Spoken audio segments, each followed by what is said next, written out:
afternoon, everybody. It's Tom Christie back in the carving shop, and this will be session 4 of carving a pintail Drake decoy. We've got the body and the head shaped up today. We're going to split the body, hollow it out, put it back together to take as much weight as possible out of the decoy, and then we'll probably get the keel shaped up, start sealing up the keel and getting it ready to go. And we'll see how far we get. I don't want these videos to get too long. If you're enjoying the channel, please hit that subscribe button. It really helps me out. It's free, and it'll help me continue to build this free content for people that want to carve decoys or wildfowl. So let's get going on session 4. Okay, I plan on splitting the decoy somewhere down in this area, so I can focus on hollowing out the top half, and we'll leave that bottom board intact. This is just a guideline as I bandsaw through that area.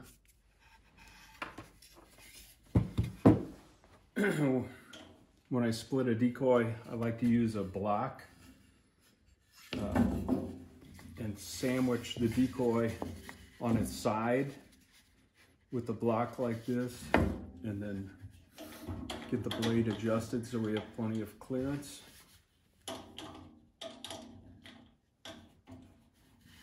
And so I keep my hands away from the blade and push on through like that.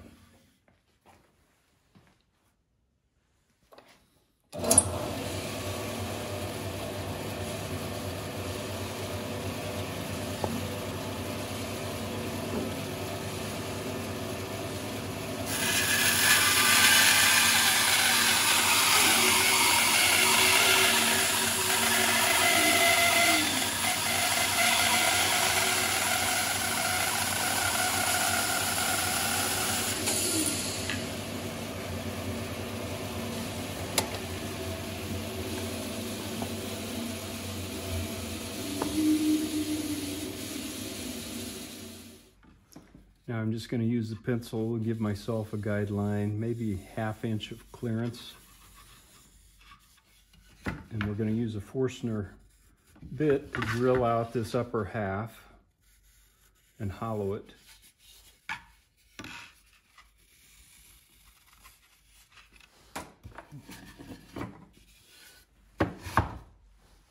And I'm going to use that piece of scrap that we cut off the top of the original block as kind of the pad to rest this on. And since this has a tail, I'm going to have to put that up on a little bit of a riser block, which is no big problem. So we'll get set to hollow that out. So I just put this up on a little bit of a riser block to keep the tail off of the platform here. Keep that clear. I'm using a 1-inch Forstner bit. I'm going to start around the perimeter and do a complete circle around the perimeter and just gauge how deep I can go. And this takes some experience, and approach it with caution and keep your hand away from the Forstner bit. That's a nasty bit if it gets a hold of you. So we're going to go down, eyeball this, and then we'll move a row in and go deeper, a row in and go deeper until we get the decoy hollowed out. I'm not going to show that entire process. It takes quite a while to get that done, but I can at least show you a few in a sequence here. So let's get started.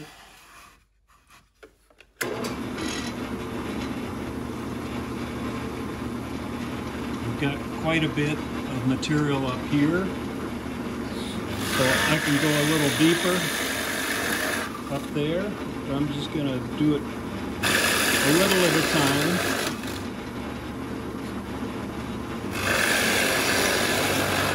And as I'm coming around the side, there's not as much material here, so the risk is punching through. And we don't want to do that because then you have a repair to make. So I'll go around the perimeter and then we'll come back.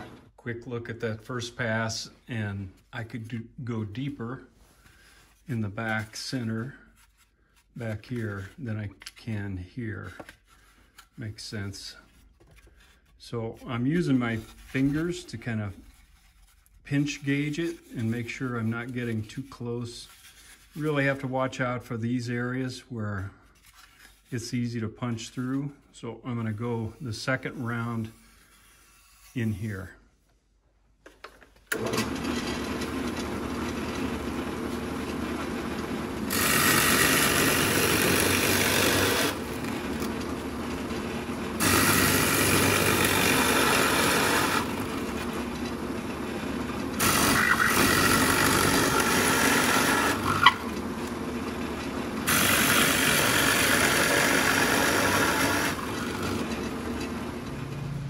Second time around, and I can go a little deeper because I've moved in.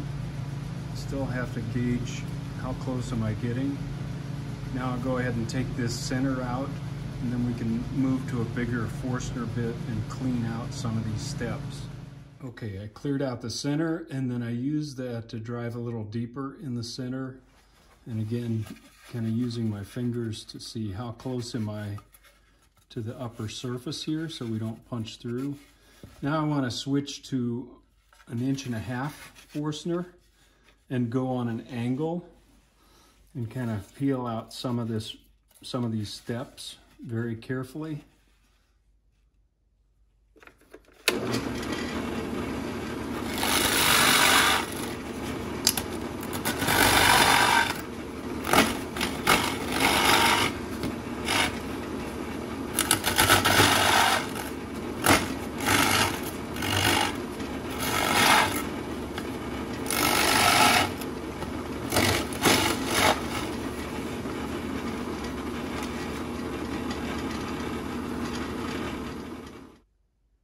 Okay, I got it hollowed out and back together, just placed back together, and I want to put some registration marks on here so I know where the halves line up correctly.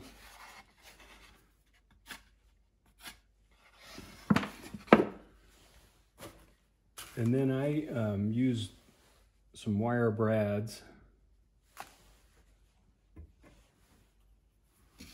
and put those in the lower section. Not too far outboard because it'll poke through. There's an angle here, so inboard a little bit. Tap those in part way.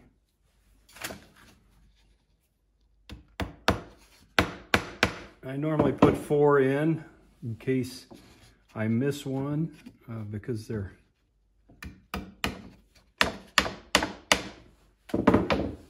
hollowed out here, and you might miss one of these locations as we're putting them back together. So I've got those tapped in, and then I'm just going to use some side cutters, cut the heads off those,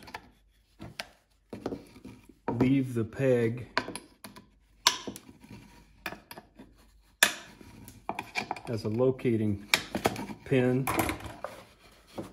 Now I can put the sections back together, use my registration marks to get things lined up.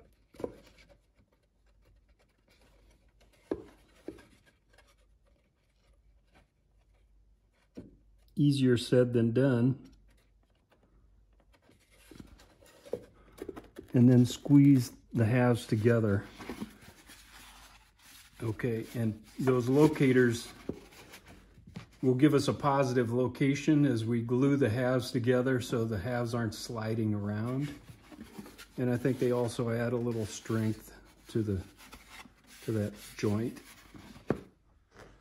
Before I glue the halves together, I like to put a piece of 1/2 inch oak inside, lined up with the keel screws,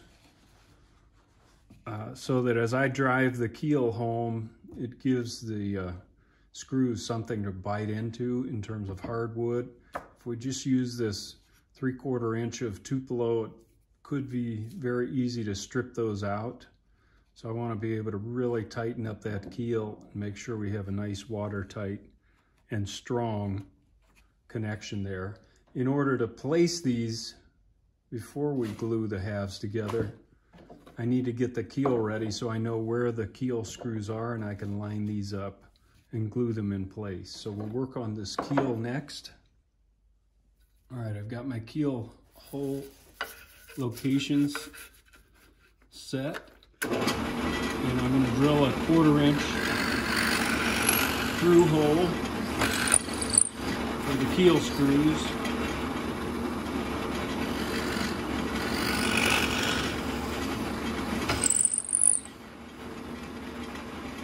And then I want an anchor line attachment hole as well.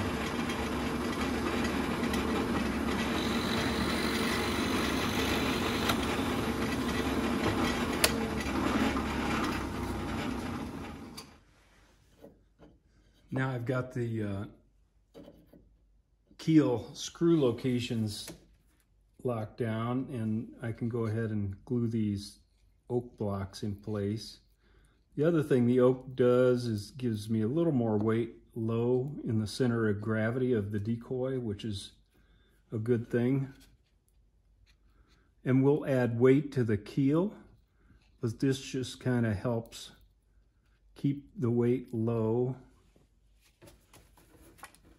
in the Decoy, which is the best for flotation stability. So I'm just using DevCon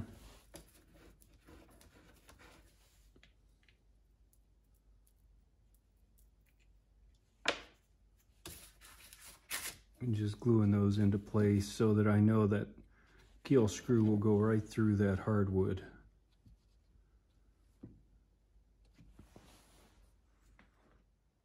I like to round the edges of my keels so that if they take a blow, it doesn't put a dent through the finish, or less of a chance of that. And I'm using a router just to put a nice edge on there.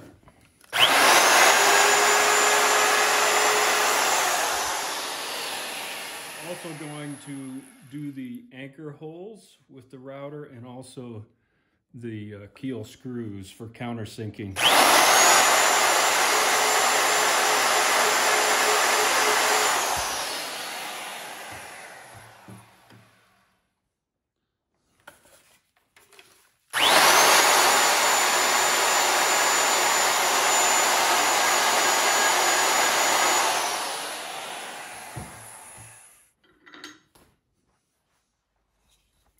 This Pintail has a relatively thin neck, pretty high head, so it's a little vulnerable, and I think for strength, I'm going to drive a long screw from inside the body up into the head as I glue that in place, and I'll do that before I seal the body halves together. So to start that process, I've just got a center marked here.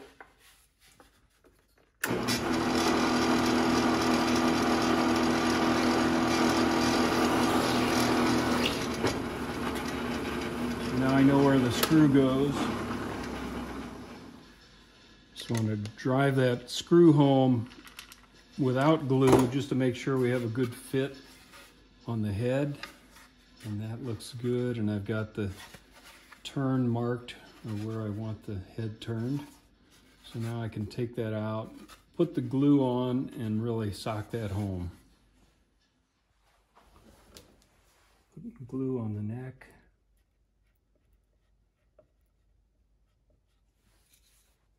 A little bit on the head.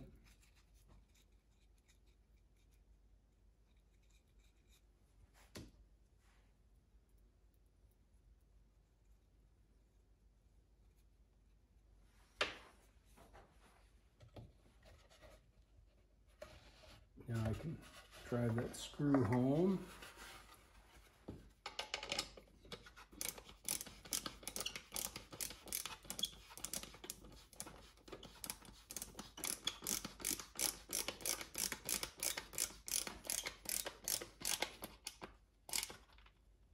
tighten it up good.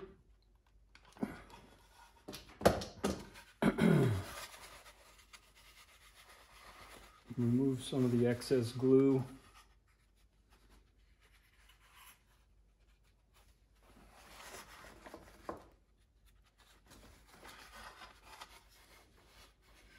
Like that, that looks good. I am going to go ahead and take what glue I have left and just put it on the washer and the head of this screw just to help them stay in place. Never hurts.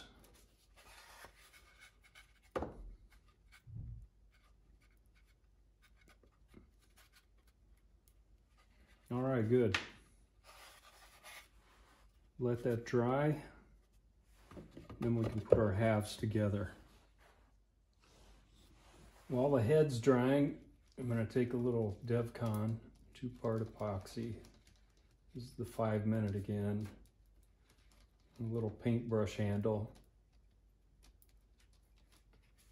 I put that down inside the screw holes and rock it back and forth and make sure there's good coverage in both directions. Just to seal up that hole on the inside so that water doesn't seep in from the inside of the keel. And I'm going to do the same thing with the anchor line hole. Just seal that up, including the perimeter around here. Same with these countersunk holes. And then I'm going to use a little of the 2-part epoxy and seal up the end grain. You may want to use a rubber glove to do this. I've also got a little crack in the walnut here, and I want to seal that up so it's not soaking in water.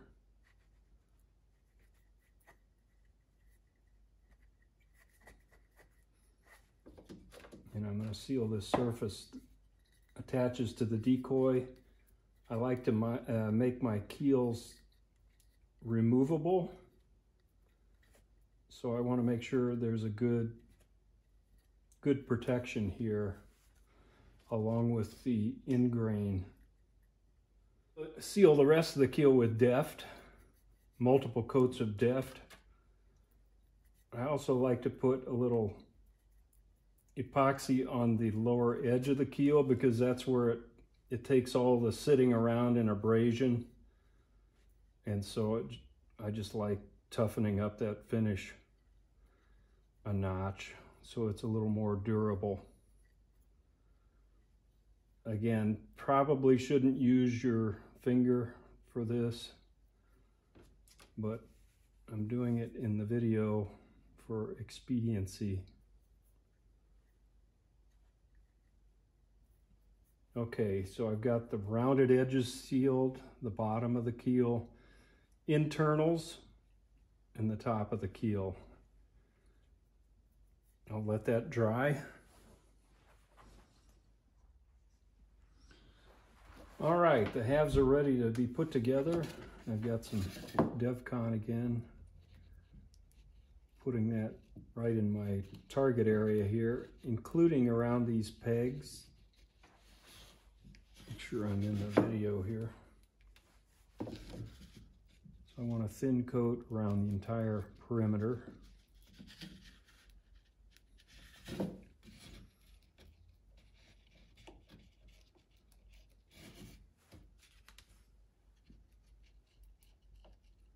Got to work quickly. This sets in 5 minutes, so we don't have a lot of working time.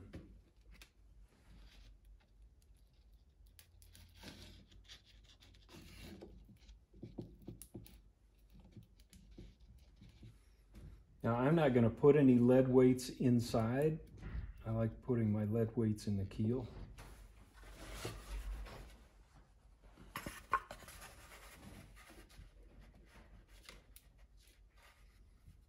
Now I'm getting glue on this half. Make sure there are no dry spots or gaps. And I need to get these together because I can feel it setting up. So now I have my registration pins there, and that'll help me, I hope, get this in place, in the right place relatively quickly. There we go. Press down, and then I'm going to use electrician's tape to hold the body halves together under some pressure from the tape.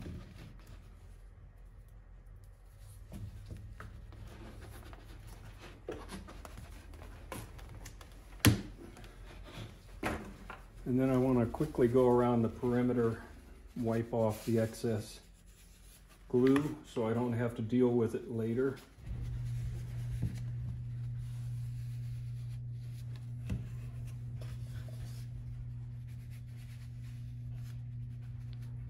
Okay. And then I want to put a little additional weight on the decoy, so I've got my lead can. Put that on top. I put a little padding down because this would mark the Tupelo. Now we'll just let that set. I'm going to use Deft semi-gloss and go ahead and seal up the keel. That walnut is pretty. I'll give that about 4 coats. Let it dry between. Just grab a finished weight on the hollowed out decoy, and looks like it's just over a pound 1.125 pounds. So nice lightweight decoy at this point.